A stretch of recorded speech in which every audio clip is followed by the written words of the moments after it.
D regressor instruction manual के इस episode में आपका स्वागत है। इस एपिसोड के स्टार्ट में हम देखते हैं किम को, जो कि संग्रियोल के पास आके वो कहता है क्या तुम मुझसे फाइट करना चाहोगे। जिसकी ये बात सुन के संग्रियोल वो पहले तो हैरान होता है, लेकिन वो ली की ओर देखते हुए वो अपने मन में कहता है अचानक से एक स्पार ऑफर ली कियांग। उसे शायद पता चल गया होगा कि मैंने ही उसका जांच की है। हालांकि मुझे नहीं लगता कि ये कोई जाल है। क्या वो मेरी कोई टेस्ट लेने की कोशिश कर रहा है? लेकिन ये इतना भी बुरा नहीं है। हान सोरे की वजह से चीजें बर्बाद हो गई थी, लेकिन वैसे भी मेरा गोल ब्लू गिल ही था। मुझे ही नहीं मालूम कि उसका क्या विचार है, लेकिन ऐसा सोच के ही वो किम के साथ फाइट करने के लिए रेडी हो जाता है और वो कहता है मैं वार्निंग दे रहा हूँ, मैं तुम्हारे साथ कोई नरमी नहीं बरतूंगा। और वो अपने मन में कहता है मैं अभी बस उसके साथ ही खेलूंगा। और इसके साथ ही किम वर्सेस चंग्रियोल की फाइट शुरू हो जाती है, जहाँ पर हम मैच के स्टार्ट में ही देखते हैं कि चंग्रियोल वो बड़ी तेजी से जाकर अपने डैगर से किम के ऊपर वार करता है, लेकिन किम वो अपनी स्वॉर्ड से बड़े आसानी से उसे ब्लॉक कर लेता है।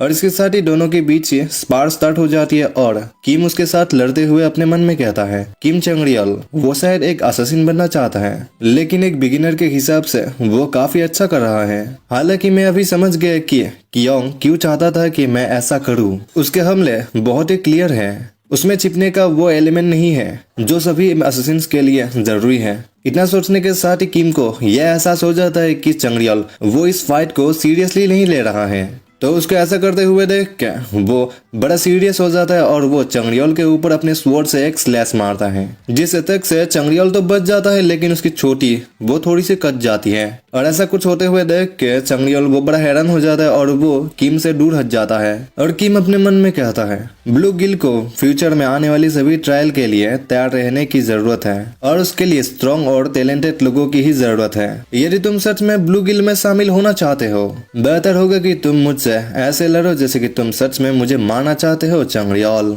और सिर्फ चंग्रियोल वो कुछ सोचते हुए वो अपनी डैगर्स को वो अपने पास रखने लगता है और उसे ऐसे रखते हुए देख के किम अपने मन में कहता है क्या वो अपनी डैगर्स को वो वापस रख रहा है। और वो चंग्रियोल को कहता है क्या तुम सरेंडर कर रहे हो।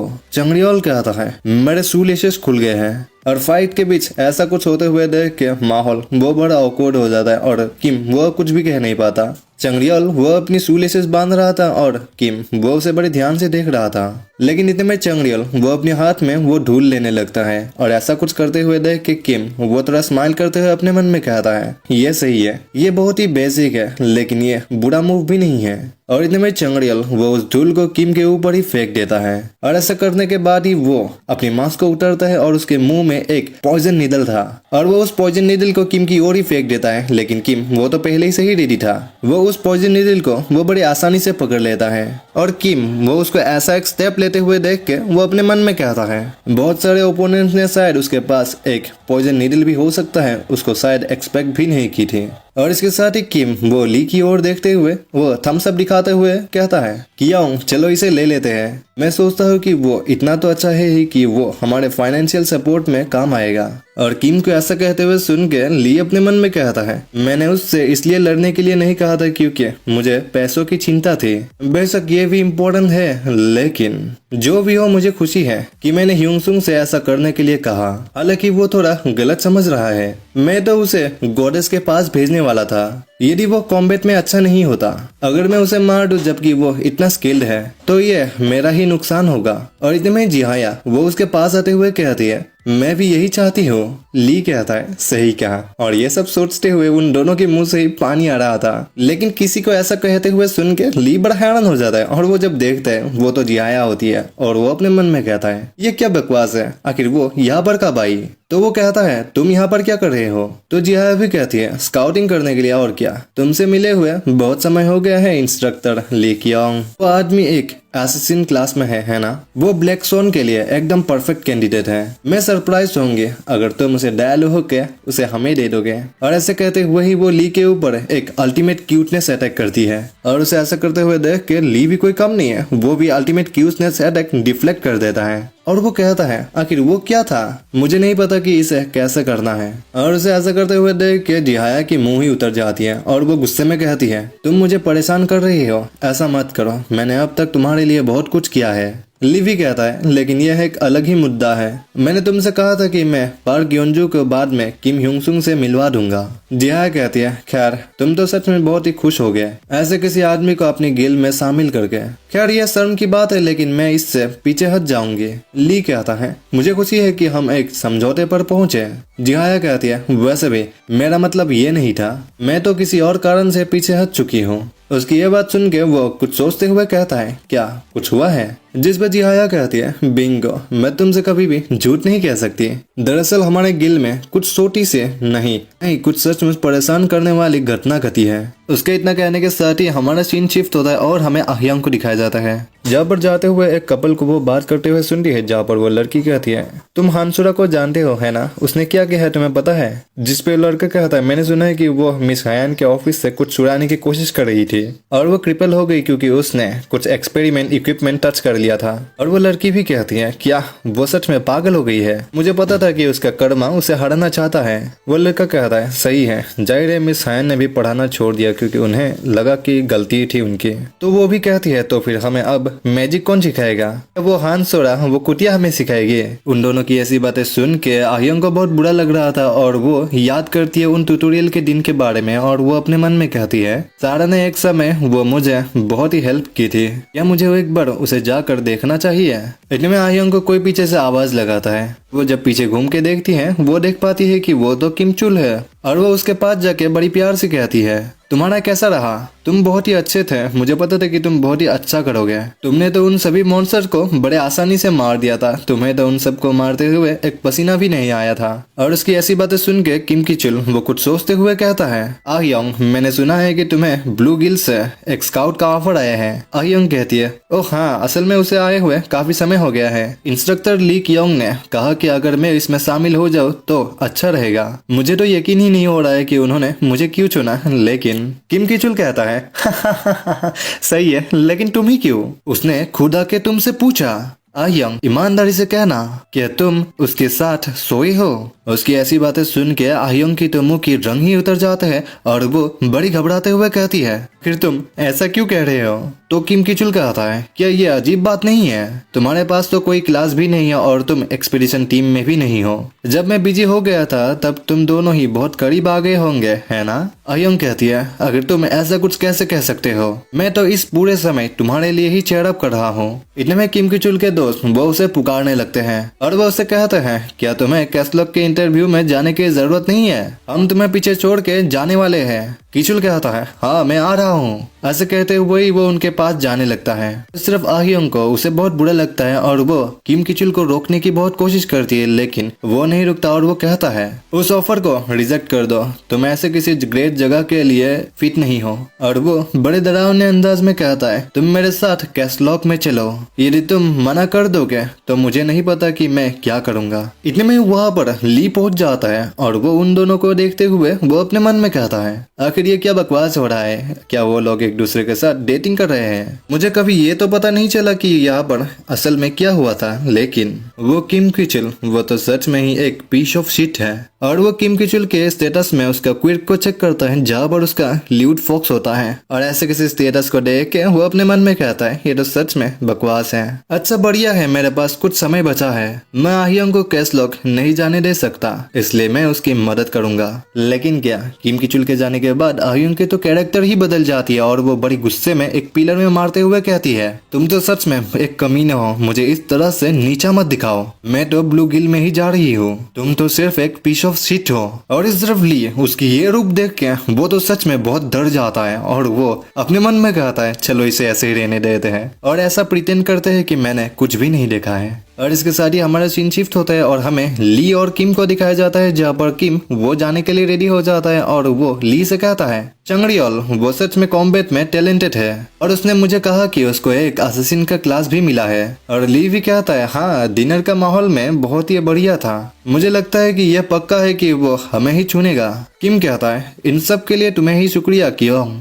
और ली अपने मन में कहता है ओह ये तो काफी समय हो गया कि उसको इस तरह से मुस्कुराते हुए देखना, तुम्हें मुझ पर फिर से भरोसा है ना? किम वो जाते हुए कहता है ठीक है, तुम्हें हयान के बारे में चिंता करने की कोई जरूरत नहीं है, हाल ही में उसकी एनर्जी थोड़ी कम हो गई है लेकिन वो अच्छा कर रही है, तो फिर ठीक है हम गिल्ड में मिलेंगे कियोंग।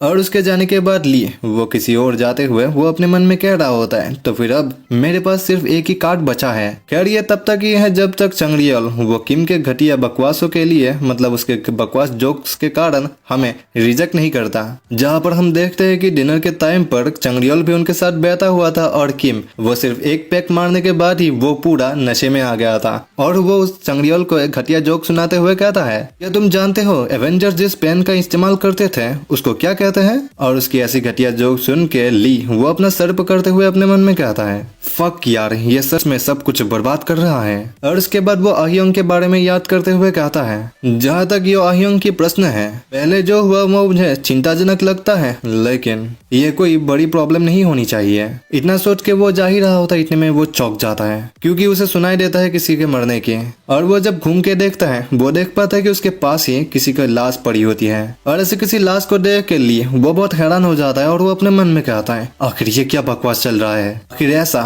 किसने किया हमारे स्कूल में।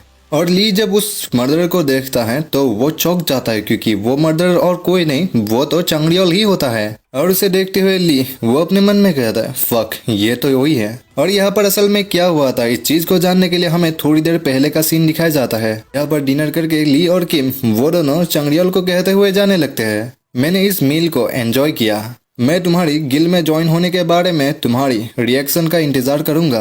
और उन दोनों के जाने के बाद चंगरियल वो अपना स्टेटस देखता है जहाँ पर उसको एक नया क्लास जो कि एसेसिन होता है और उसका रैंक हीरो ग्रेड का होता है। वो जब चाहे तभी वो अंधेरे में छुप सकता है और वो एनिमी के ऊपर एम्बुश कर सकता है। अगर वो और ज्यादा कोशिश करे तो वो इस क्लास को और ज्यादा हायर रैंक तक पहुंचा सकता है। और वो अपनी स्टेटस को देख के वो अपने मन में कहता है, मुझे उम्मीद नहीं थी कि एक ही स्पार सेशन से मेरा एक्सपीरियंस इतना बढ़ जाएगा।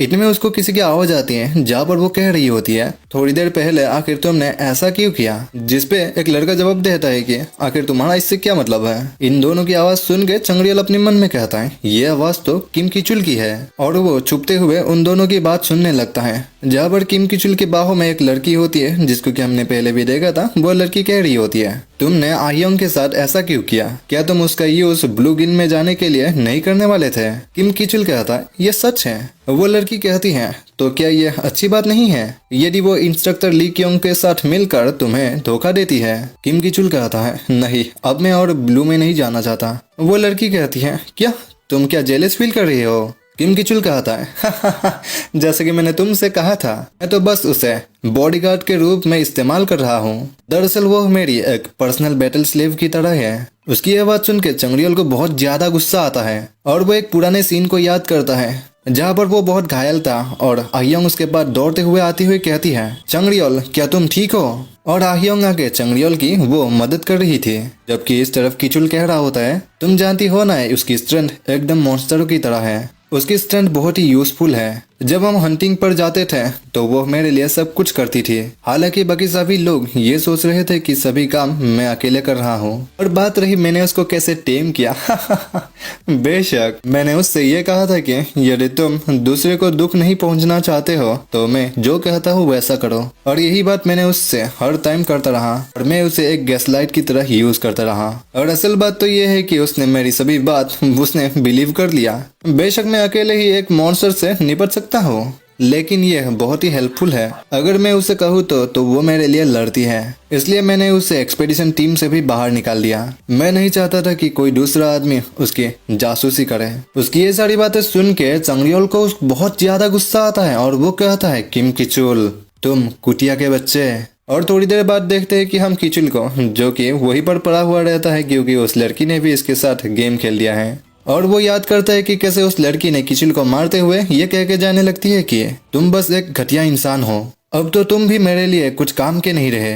और प्रेजेंट में किचुल कहता है, आखिर उसकी हिम्मत कैसे है कि उसने मुझे डंप किया, मानो कि उसने भी मुझे अप्रोच किया था ताकि वो मेरा इस्तेमाल कर सके। खैर यह ठीक है, मैं वैसे भी आह्योंग के अलावा किसी और की परवाह नहीं करता। मेरी पर्सनल बैटल स्लेव वो जैसी भी दिखती हो, लेकिन ये काफी कारीगर है उसको ये सब कहते हुए उसको बहुत मजा आ रहा होता है, लेकिन इतने में ही पीछे से अंधेरे में से चंगरियल का हाथ आता है और उसके गला पकड़ लेता है। वो तो सीधे उसका एक ब्लॉक दे के उसका गर्दन ही मरोड़ने वाला होता है। और ऐसा कुछ होते हुए देख के किचुल को बहुत तकलीफ हो रही थी। चंगरियल कहता है, आखिर तुम्हारी हिम्मत कैसे हुई कि आह्योंग को यूज करने की? और चंगरियोल की आवाज सुन के किचुल अपने मन में कहता है, ये तो किम चंगरियोल है, क्या वो अभी अभी शैडोज से बाहर आया है? मुझे यहाँ से भागना पड़ेगा। लेकिन वो चंगरियोल से छूट नहीं पा रहा होता है और चंगरियोल उसे कहता है, कुछ समय पहले हंटिंग के बाद जब तुम थोड़ी देर के लिए बाहर गए थे, एक बसे हुए मॉन्स्टर ने मुझ पर घात लगा दिया था और तुम अपने आइडिया से आयोंग को टॉर्चर करते रहे और वो अपनी पावर्स को हाइड करते रही। लेकिन फिर भी उसने बिना किसी हिचकिचाहट के मुझे बचा लिया। बिना किसी वेपन का इस्तेमाल किए वो मर भी सकती थी।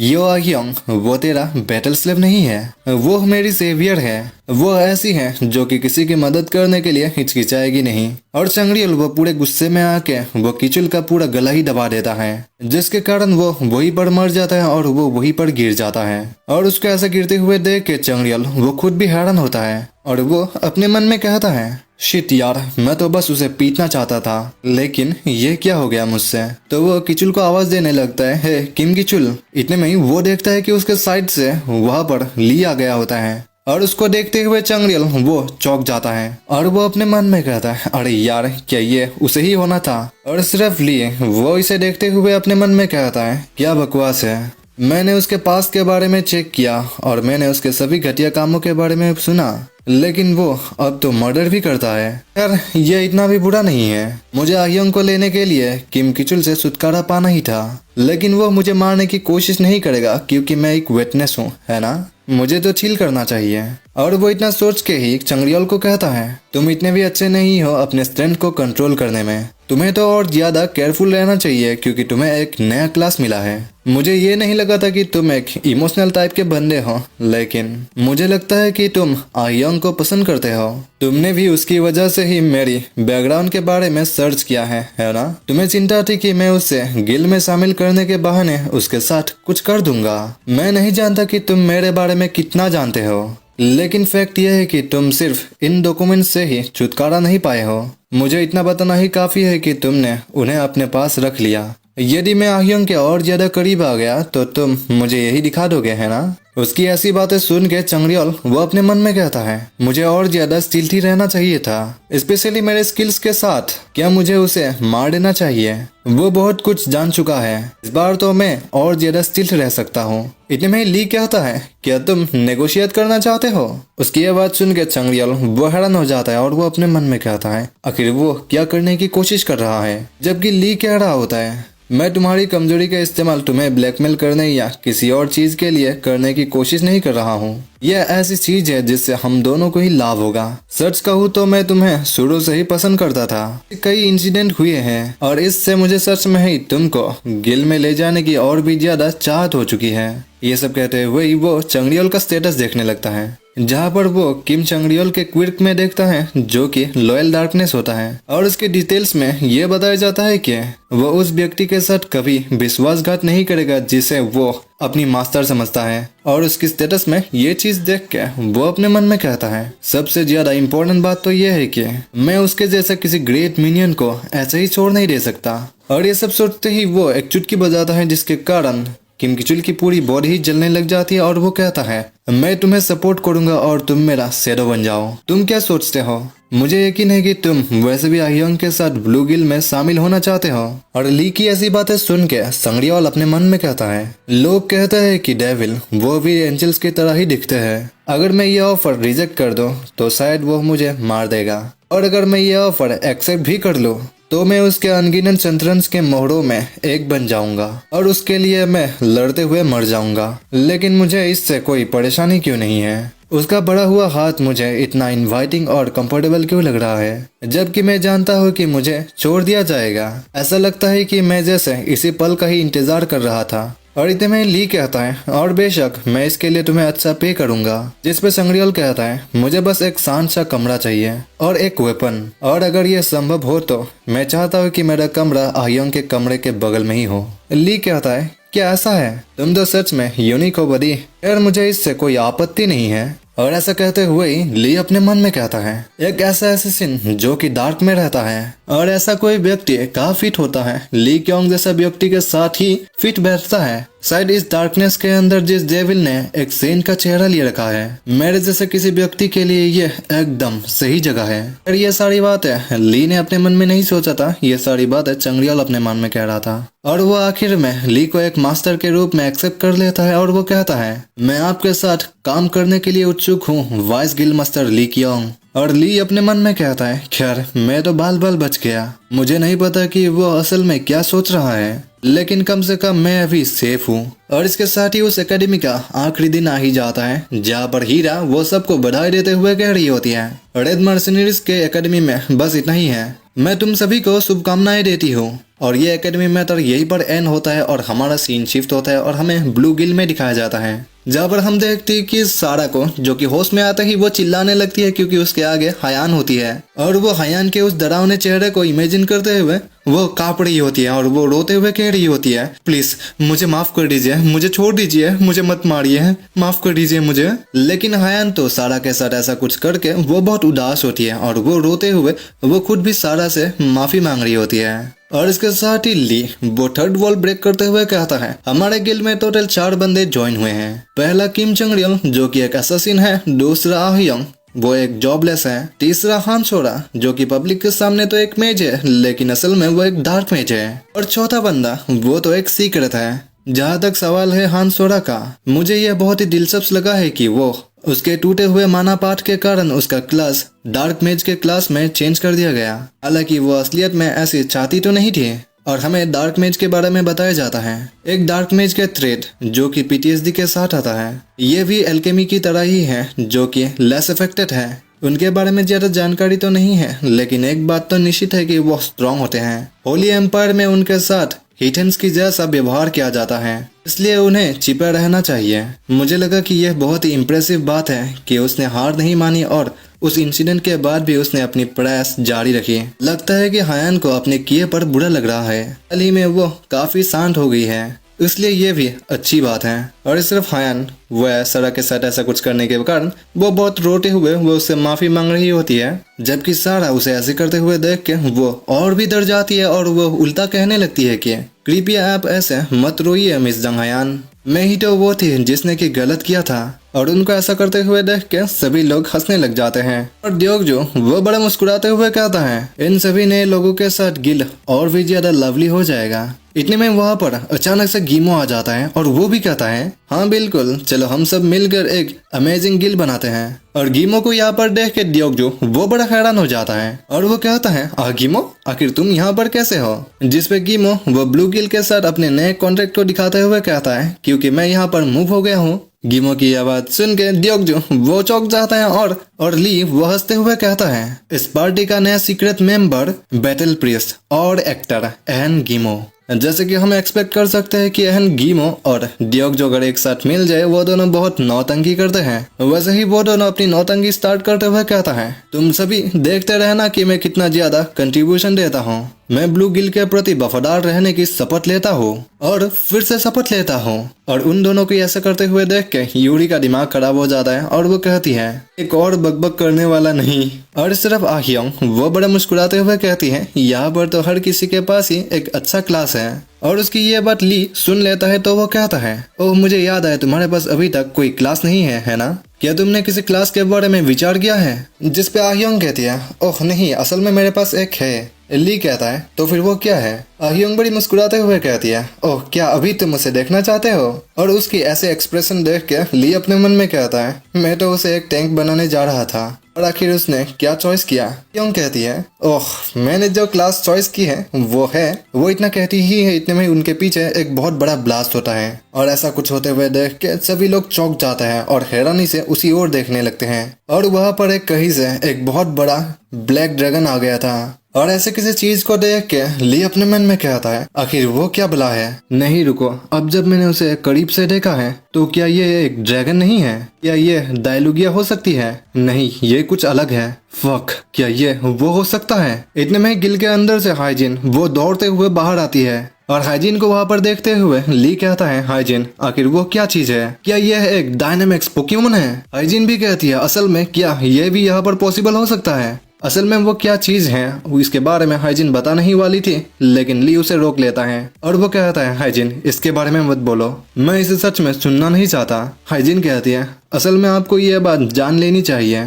ली कहता है यह हमें घुड़े ही जा रहा है कि तुम लगातार बात करते रहे हो, क्या तुम इसके बारे में एक रिपोर्ट लिखना चाहते हो? जिन कहती है लेकिन मैंने क्या गलत किया? और इस तरफ हम उस ड्रैगन को देखते हैं जो कि ली को देखते हुए वो बहुत रोने लगता है और उसे ऐसे रोते हुए देख के ली कहता है नहीं रुको, मैं उसे एक्सेप्ट नहीं कर सकता। इतने में वो ड्रैगन जोर से चिल्लाते हुए फादर कहता है और इस सीन को और ज्यादा ड्रामेटिक बनाने के लिए हमें ये दिखाया जाता है कि in theatres regression instruction manual smarty paints transformation, मतलब स्मार्टी पेंट्स के ट्रांसफॉर्मेशन को लेकर एक डिटेल मूवी आने वाला है। ली कहता है लेकिन ये थिएटर्स में 2024 में नहीं आने वाला है। और इतने में प्रेजेंट में वो डायलुगिया के पास दौड़ते हुए आके वो उसे आवाज लगाता है। ली को आते हुए देख के डायलुगिया कहती है ओ हनी कृपया उसकी मदद करो, हमारा प्यारा डायलुरिया उसका सिर वो सीलिंग में फंस गया है। ऐसा कहते हुए ही वो ली की ओर एक मासूम सा चेहरा बनाने लगती है, जबकि ली उसकी ऐसी बातें सुन के अपने मन में कहता है क्या उसकी शरीर वो उसका विकास होना रुक गया है या कुछ और हो गया है? तो वो कहता है सबसे पहले शांत हो जाओ डायलुगिया,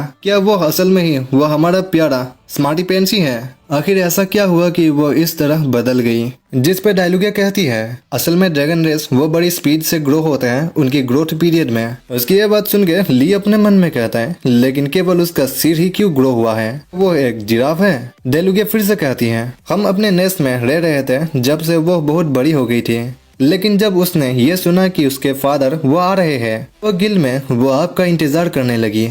और जब उसने सुना कि तुम वापस आ गए हो वो दौड़ते हुए जा रही थी, लेकिन वो उसका सिर वो सीलिंग में फंस गया। और इस तरह स्मार्टी पेंस वो अपने फादर को इतना करीब देखने के बाद भी वो उसके पास नहीं जा पा रही थी, तो वो बहुत ज्यादा रो रही थी। और इस तरफ ली अपने मन में कहता है मैं ही हूँ जो यहाँ पर सबसे ज्यादा रोना चाहता है, सच में लानत है यार। इतना सोच के ही वो कहता है स्मार्टी पेंस वहाँ से हिलना मत, लेकिन इतने में डायलुरिया या स्मार्टी पेंस वो तो सीलिंग को तोड़ते हुए वो बाहर आ गई थी।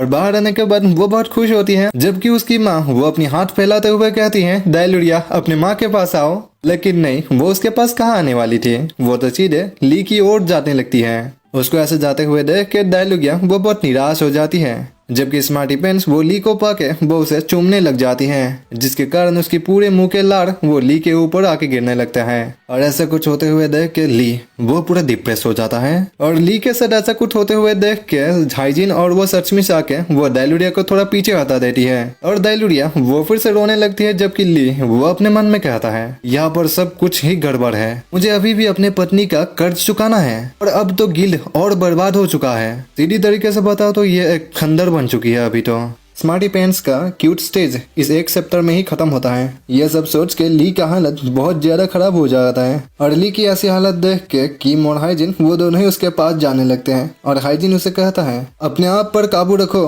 वाइस गिल मास्टर, मैं समझता हूँ कि तुम कितना दुखी महसूस कर रहे हो, लेकिन हमें गिल को भी मरम्मत करने की जरूरत है। हाँ, लगता है कि मैजिक का इस्तेमाल भी अगर इसमें हम करेंगे तो बहुत समय लग जाएगा। इतने में आह्योंग वो उनके पास जाके कहती है मैं इसे ठीक कर दूंगी, कृपया इसके लिए चिंता मत करें। इसके बजाय क्या मुझे गिल की मरम्मत के लिए कुछ टूल्स मिल सकते हैं? उसकी यह बात सुनते ही ली उसे हैरानी से पूछता है आह्योंग क्या ये हो सकता है कि? आह्योंग कहती है अगर यह अभी हो तो मुझे लगता है कि मैं यह कर सकूंगी।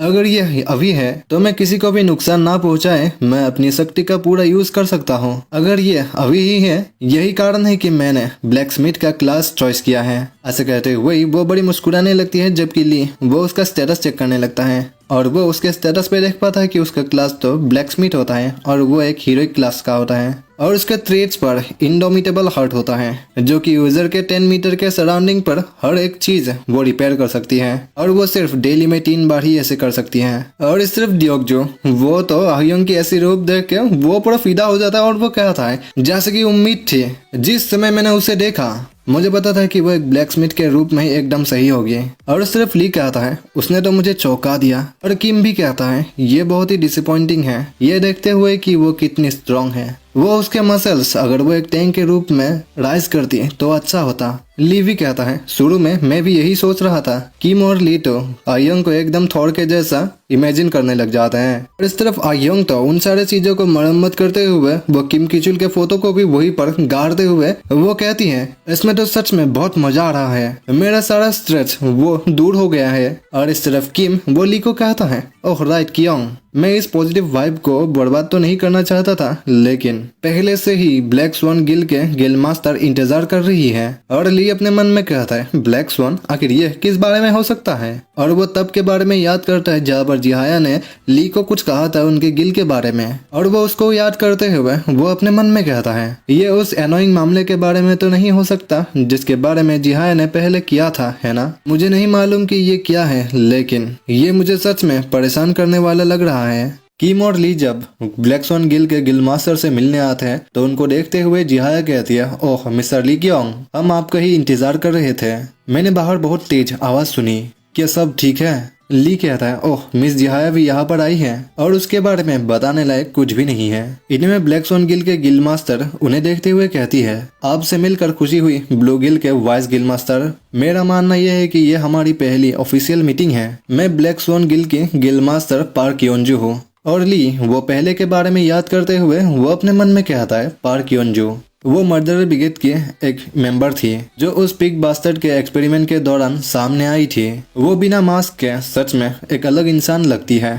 योंजू कहती है मैं क्लियरली कहूंगा कृपया हमारी मदद करे, मैं आपसे विनती करता हूँ। उसको ऐसा करते हुए देख के ली कुछ समझ नहीं पाता जबकि योंजू फिर से कह रही होती है क्लासलेस डंजन रिफ्ट म्यूजियम, ये एक डंजन है जिसे हमने हाल ही में खोजा है। अभी वहाँ पर कई लोग फंसे हुए हैं जो कि मरने के कगार पर है। और ये रिफ्ट म्यूजियम ये एंशिएंट नॉलेज और ट्रेजर्स की एक कलेक्शन है जिसे इस पूरे यूनिवर्स को दी एंशिएंट सीक्रेट सोसाइटी दी रिफ्ट गार्डियंस ने बनाई है। म्यूजियम का एक्सप्लोरेशन को पूरा करने के लिए आपको 3 रैंडमली नेम मॉन्स्टर को मार के गिराना होगा और उनका रैंक रेयर, हीरोइक, लेजेंडरी और डिवाइन रैंक का हो सकता है या फिर आपको उसके बराबर कीमत चुकानी होगी। और इसके अलावा कोई अदर ऑप्शंस नहीं है। यदि आप नियमों का पालन नहीं करते हैं तो वहां से निकलना इम्पॉसिबल है। इस जगह के बारे में सबसे डरावनी बात तो ये है कि यहाँ सब कुछ लक के ऊपर ही तय होता है, यहाँ तक कि बॉस मॉन्स्टर और रिवॉर्ड दोनों ही। इसके अलावा अगर आप लकी हो तो आपको एक रेयर ग्रेड का मॉन्स्टर का सामना करना पड़ेगा,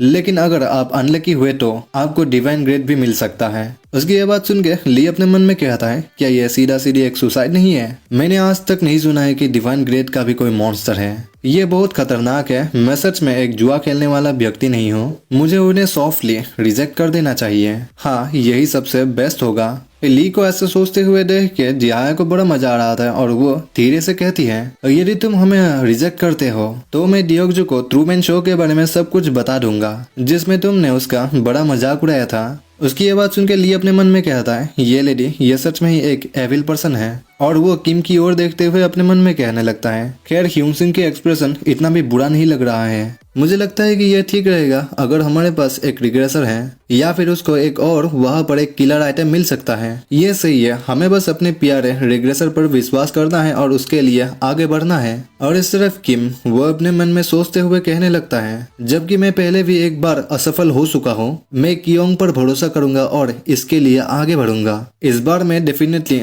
उसे ऑब्टेन करूंगा। वो ये सब सोच ही रहा था, इतने में ली कहता है वैसे भी ऐसा लगता है कि एक डंजन के बारे में काफी जानकारी है जो कि अभी तक पूरी नहीं हुई है। क्या ऐसे लोग भी हैं जो इससे बच निकले हैं? किम कहता है उनका कहना यह है कि यह जानकारी किसी और ने दी थी। उस जानकारी के माध्यम से ब्लैक स्वान से बचे गए एक व्यक्ति सारी जानकारी को वापस रिपोर्ट करने में सक्षम था।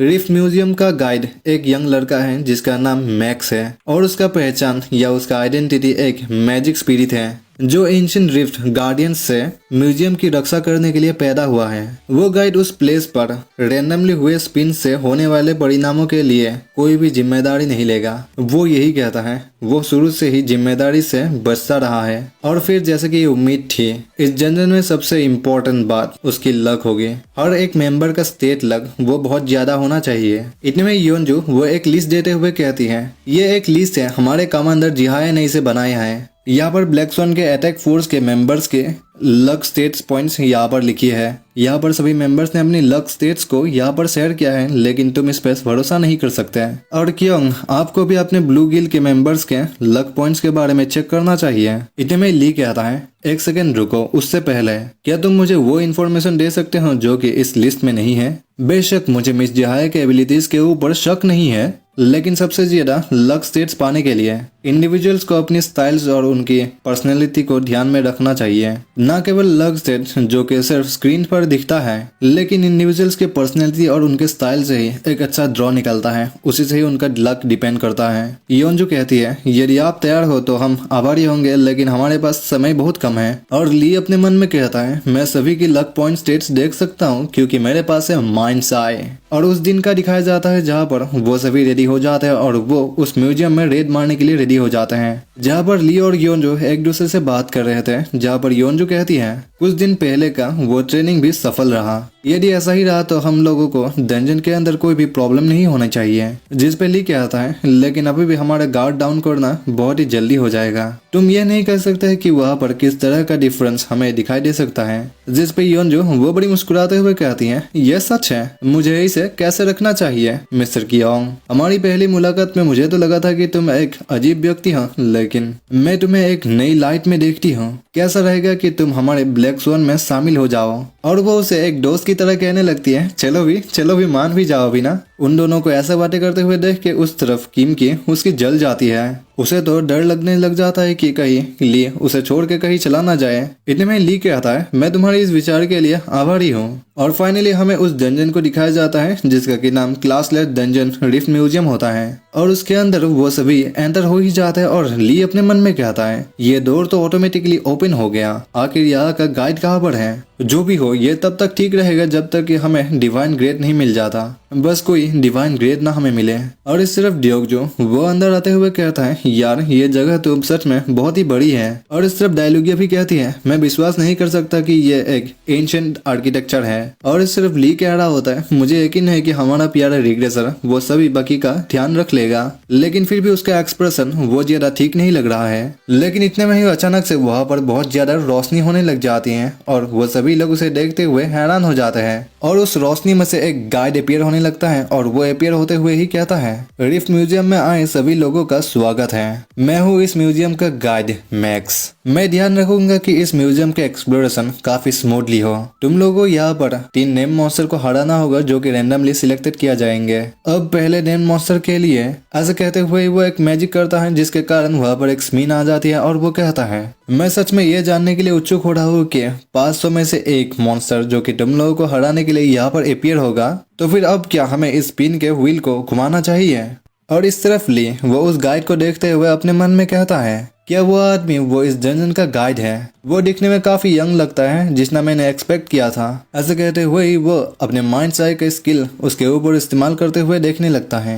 और वो जब उसका स्टेटस देखता है तो वो देख पाता है कि इस गाइड का नाम होता है मैक्स और वो एक डमी होता है। और ये रिफ्ट म्यूजियम मैनेजर मैक्स द्वारा बनाया गया एक कॉपी किया गया एक डेटा डमी है।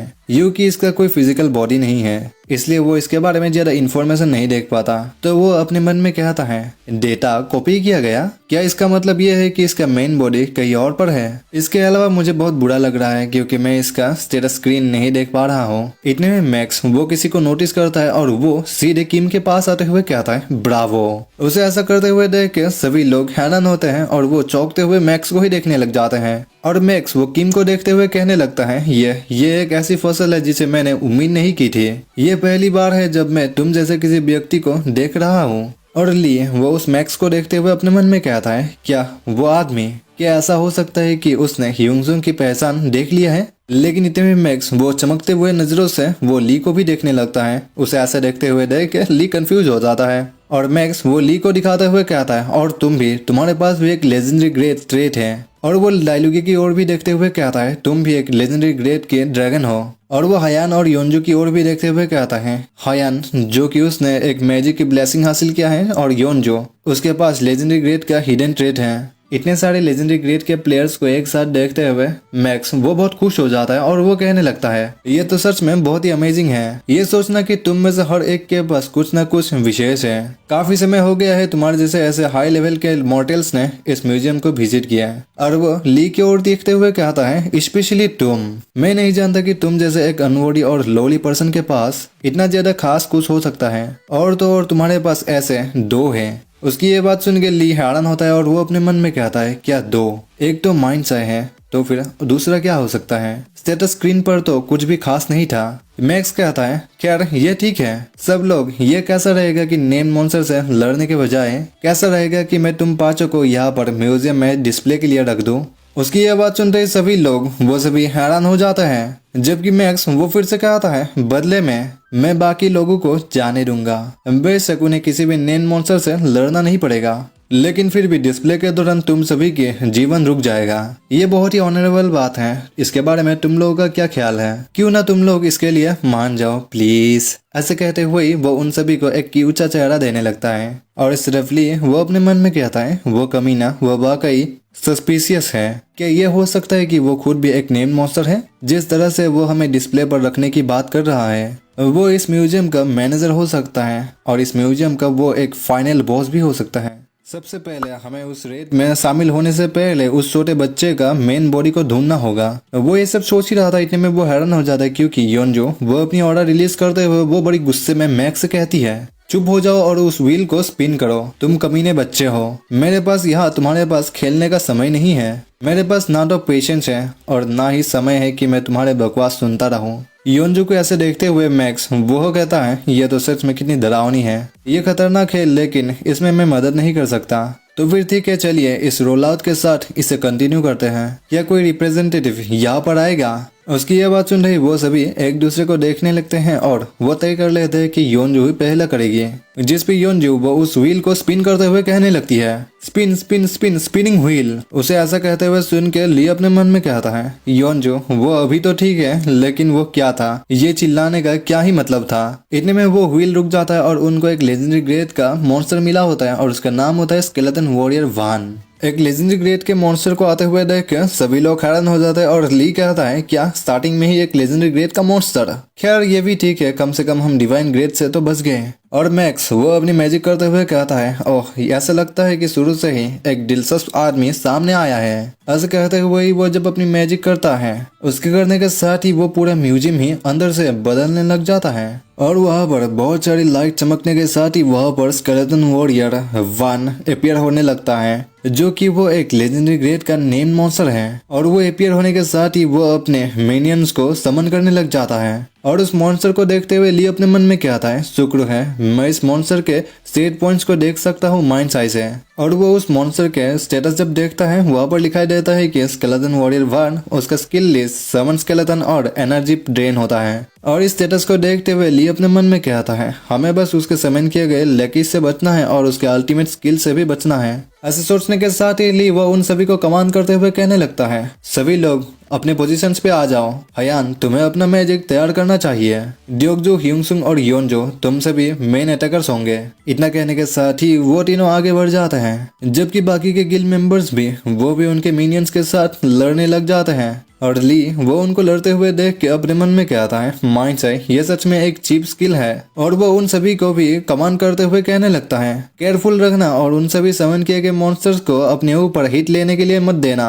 वो सभी तुम लोगों का हेल्थ वो खींच लेंगे, उससे तुम लोगों का हेल्थ उस पर बहुत ज्यादा असर पड़ेगा। और जमीन पर बने हुए मैजिक सर्कल से भी अवॉइड करते रहना। और उन सभी को लड़ते हुए देख के ली अपने मन में कहता है क्योंकि इससे मुझे पता चलता है कि उन चीजों से कैसे निपटना है जिनके बारे में लोग शुरू से ही नहीं जानते।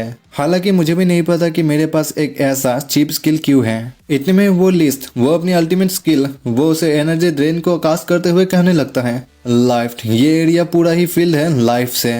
उसको एक ऐसा मैजिक स्पेल कास्ट करते हुए देख के वो सभी मेंबर चौंक जाता है और वो कहने लगता है क्या पूरे फ्लोर पर ही ये मैजिक सर्कल कवर करके रखी है? अरे नहीं, भागने के लिए तो कहीं भी जगह नहीं है। हर किसी पर प्रोटेक्शन मैजिक करने के लिए ज्यादा समय भी नहीं है। ये सब कहते हुए ही वो सभी ली को पुकारने लगते हैं जबकि ली वो मुस्कुराते हुए उनसे कहता है चिंता मत करो, अगर आसमान भी गिर जाए तो भी कोई रास्ता निकल ही आएगा। हयान क्या तुम रेडी हो? और हयान तो पहले से ही रेडी होती है क्योंकि ली ने पहले से ही उसे रेडी करके रखा था और वो कहती है हाँ, और वो अपनी मैजिक को कास्ट करते हुए कहती है सभी लोग एक साथ फ्लोट करो। इतने में वो स्केलेटन वॉरियर भी अपनी अल्टीमेट स्किल को भी यूज करता है जो कि लाइफ ड्रेन होता है। उस स्किल के यूज करने के कारण जमीन से बहुत सारे बेले निकल कर आता है। वो बेले अगर किसी को भी पकड़ ले तो उसके अंदर से पूरी एनर्जी सोख ले सकता है। लेकिन ऐसा होने से पहले ही हायन ने सबको आसमान में फ्लोट करवा दिया था। और ली वो उस मॉन्स्टर को देखते हुए वो एक क्रीपी सा स्माइल देते हुए अपने मन में कहता है बढ़िया है, अगर मेरे पास माइंड्स आए और ये पार्टी के साथ मैं इस मॉन्स्टर को हरा सकता हूँ। और इस तरफ मैक्स वो उनको लड़ते हुए वो कुछ सोचते हुए कहने लगता है क्या तुम ये देख पा रहे हो मेटल, ये पर्सन ये वही हो सकता है। और थोड़ी देर बाद ही हम देखते हैं कि उस स्केलेटन वॉरियर ने उन सभी ने मिलकर उसे हरा भी दिया होता है।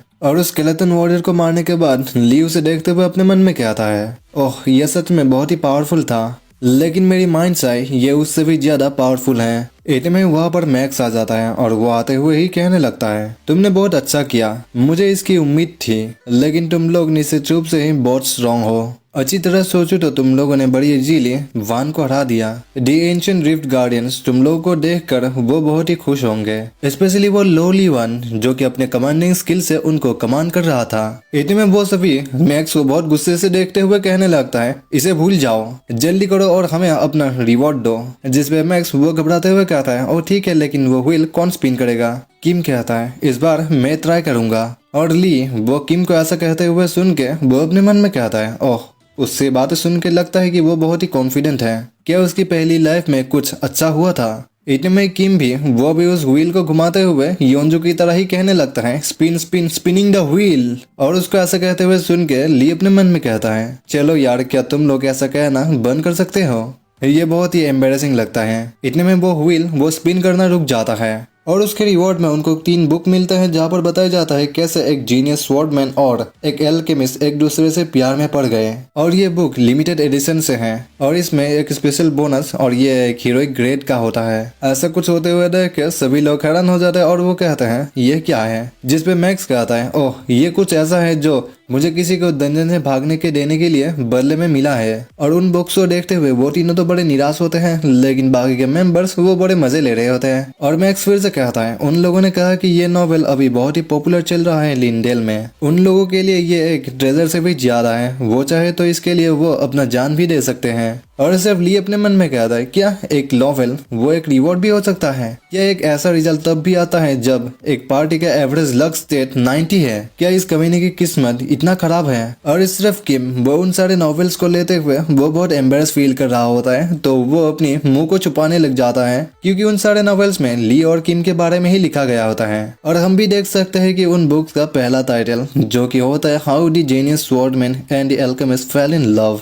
फेटेड मीटिंग ट्यूटोरियल, ये पहला पार्ट होता है। दूसरा पार्ट उसके बाद थर्ड पार्ट भी आया होता है। इसके तो अब तक 3 वॉल्यूम भी आ चुके होते हैं। और सिर्फ ली वो अपने मन में कहता है ये ठीक है, चलो बस इसे यही कह देते हैं कि यह अगली बार के लिए एक बलिदान था। और इतने में मैक्स कहता है लगता है कि तुम लोगों को ये रिवॉर्ड पसंद आया, फिर भी ये ऐसी चीज नहीं है जिसे मैं कंट्रोल कर सकूं। इसके अलावा म्यूजियम में मौजूद सभी चीजें मेरे लिए ही अनमोल है, इसलिए मुझे आशा है कि तुम लोग उनकी अच्छी देखभाल करोगे। तो क्या अब हम म्यूजियम के सैर पर चलें? और ली वो मैक्स को ऐसा कहते हुए सुन के अपने मन में कहता है पता नहीं, लेकिन मुझे एक बहुत ही बुरा फीलिंग आ रहा है। और वो सभी म्यूजियम के सैर पर चल जाते हैं और ली वॉइस ओवर करते हुए कहने लगता है जितना हमने एक्सपेक्ट किया था इस म्यूजियम के टूर वो उससे भी ज्यादा स्मूथली गया, लेकिन प्रॉब्लम तो उसके बाद थी। और उन सभी का दूसरा स्पिन भी हो जाता है जहाँ पर उनको फिर से एक नेम मॉन्स्टर मिला होता है। तो मैक्स कहता है तुम लोगों को तो सच में बहुत ही बैड लक है, एक और लेजेंडरी ग्रेड का नेम मॉन्स्टर अपीयर हुआ है और इस बार तो ये एक क्रैकन है। सच में ये बहुत ही अमेजिंग है। और उस क्रैकन को हराने के बाद उन सभी को फिर से एक बहुत ही घटिया रिवॉर्ड मिलता है और फिर से थर्ड व्हील की बारी आ ही जाती है। और मैक्स कहता है यह तो सच में बहुत ही बुरा हुआ, क्या यह केवल उसके लिए एक फेवरेबल प्रतीत होता है? तो फिर अब हमारे फाइनली समय आ ही गया है आखिरी नेम मॉन्स्टर के अपीयर होने का, जिसपे ली वो इस बार आगे जाते हुए कहता है इस बार मैं इसे करूंगा। और ली वो स्पिन को करते हुए कहता है ये ठीक है, ये ठीक है, ये ठीक है, ये निश्चित रूप से ही ठीक हो जाएगा। रिपोर्ट के अनुसार इस म्यूजियम के अंदर 3 डिवाइन विंग्स हैं 500 में से 3 इनमें से एक पाने के लिए मेरी किस्मत बहुत ही खराब होगी। यदि हम हमारी पार्टी के लक स्टेट्स के बारे में विचार करें तो ये ऐसा होना पॉसिबल ही नहीं होगा। इसके अलावा मैं ली क्योंग सबसे हार्ड सिचुएशन में भी जीवित रहने का सौभाग्य प्राप्त कर चुका हूँ। मैं तुमसे प्यार करता हूँ बोनीगार्ड। उसके इतना कहने के साथ ही वो स्पिन घूमने लग जाता है और वो सभी बड़े गौर करते हुए वो उसी स्पिन को देखने लग जाता है और फाइनली वो व्हील स्पिन होना रुक ही जाता है और उनको एक और नेम मॉन्स्टर रिपेयर होता है, लेकिन इस बार एंशिएंट गॉड फ्रेगमेंट रिपेयर होता है जो कि एक डिवाइन ग्रेड का मॉन्स्टर होता है। जिस चीज को वो लोग नहीं चाहते कि वो अपियर हो, लेकिन वही चीज यहाँ पर अपियर हो गया है। ऐसे किसी चीज को आते हुए देख के उन सभी की तो रंग ही उतर जाते हैं। वो सभी लोग चौंक जाते हैं क्योंकि उनके पास लक स्टेट पॉइंट्स बहुत ज्यादा थे, लेकिन फिर भी ये अपियर हुआ। अर्ली वो चिल्लाते हुए कहने लगता है, ये तो सच में लानत है कमबख्त बेनीगौर। और इस तरफ मैक्स वो उनकी ऐसी हालत देख के वो स्माइल करने लग जाता है और ली वो उसको ऐसे स्माइल करते हुए देख के नोटिस कर लेता है तो वो अपने मन में क्या आता है, आखिर तुम क्यों हंस रहे हो। इतने में मैक्स वो अपनी ट्रू कलर उनको दिखाते हुए वो बड़े डरावने अंदाज में कहता है, अब तुम लोग क्या करोगे? क्या तुम लोग इस म्यूजियम में प्राइज के आइटम के रूप में रहना पसंद करोगे और या तो तुम लोग एंशिएंट गॉड के ऑफरिंग बनोगे?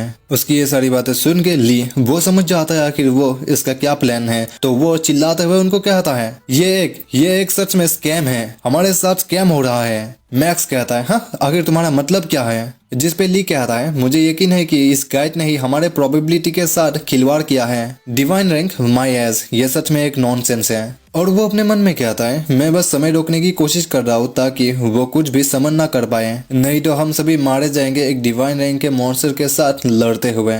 मैंने इस मुकाम तक पहुँचने के लिए बहुत मेहनत की है, मुझे उसे किसी भी चीज को बुलाने से रोकना है, चाहे कुछ भी हो जाए। इतने में गीमो वो भी अपनी एक्टर मोड में आ जाता है और वो कहता है, वाइस गिलमसर सही है। कॉन्टिनेंटल लॉ आर्टिकल 18 पैराग्राफ 18 सभी प्रोबेबिलिटी आइटम्स उनकी प्रोबेबिलिटी पर ही छोड़ देना चाहिए, हमें उन पर खिलवाड़ नहीं करना चाहिए। चलिए सभी लोग प्रोटेस्ट करते हैं। गीमो के साथ डियोग्जू भी चिल्लाते हुए कहने लगता है, हाँ ये सही कह रहा है। और गीमो को ऐसा करते हुए देख के अल्ली अपने मन में कहता है, ये कमीना ये सच में सुपर डिपेंडेबल है ना? और आखिर उसे यह किताब कहाँ से मिली? इतने में हम देखते हैं कि वो सभी प्रोटेस्ट करने भी लग जाते हैं और वो सभी एकजुट होकर कहने लगते हैं, गाइड मैक्स हम डिमांड करते हैं एक एक्सप्लेनेशन, आप कैसे एक इलीगल गैम्बलिंग कर सकते हैं? प्रोबेबिलिटी मैनिपुलेशन के बारे में एक्सप्लेन करिए। और उन सभी को ऐसा करते हुए देख के ली अपने मन में कहता है, बढ़िया ऐसे ही करते रहो। और वो सभी फिर से चिल्लाते हुए कहने लगता है, आखिर ऐसा एक सिस्टम एक म्यूजियम के अंदर कैसे हो सकता है? तुम बस एक फ्रॉड हो। और उन सभी की ऐसी रिएक्शन देख के मैक्स वो बहुत गंभीर हो जाता है, तो ली अपने मन में कहता है, ओह लगता है कि वो हिल गया है, अब तक तो उसकी मेंटल ब्रेकडाउन स्टार्ट भी हो जानी चाहिए। लेकिन क्या मैक्स उन सभी के बातों के ऊपर ज्यादा ध्यान नहीं देता और वो अपने डिवाइन मॉन्स्टर को समन करने लग जाता है। उसको ऐसा कुछ करते हुए देख के वो सभी हैरान हो जाता है और वो फ्लोर फिर से बदलने लग जाता है। और ऐसा कुछ होते हुए देख के उन सभी को बहुत तकलीफ हो रही थी और इस तरफ ली वो अपने मन में कहता है, शिट यार। और मैक्स वो कहता है, तुम लोग ही हो जिसने मेरे ऑफर को रिजेक्ट किया है। अनफॉर्चुनेटली रूल्स तो रूल्स ही होते हैं और किसी को भी रूल्स तोड़ने का इजाजत नहीं है। और फाइनली हम उस डिवाइन मॉन्स्टर को देख सकते हैं जिसको के काफी सारे चेनों से बंधा हुआ होता है और वो देखने से एक ब्रेन की तरह ही दिख रहा होता है, जिसके पास सिर्फ एक ही आंख है। और मैक्स वो शो ऑफ करते हुए कहता है, तो फिर ठीक है, मैं तुम लोगों का शुभकामनाएं देता हूँ, बचे रहोगे तो फिर से मिलेंगे। उसकी ऐसी बातें सुन के ली वो बहुत गुस्सा हो जाता है और वो अपने मन में कहता है, जैसा कि मैं अभी यहीं पर ऐसे ही मर जाऊंगा।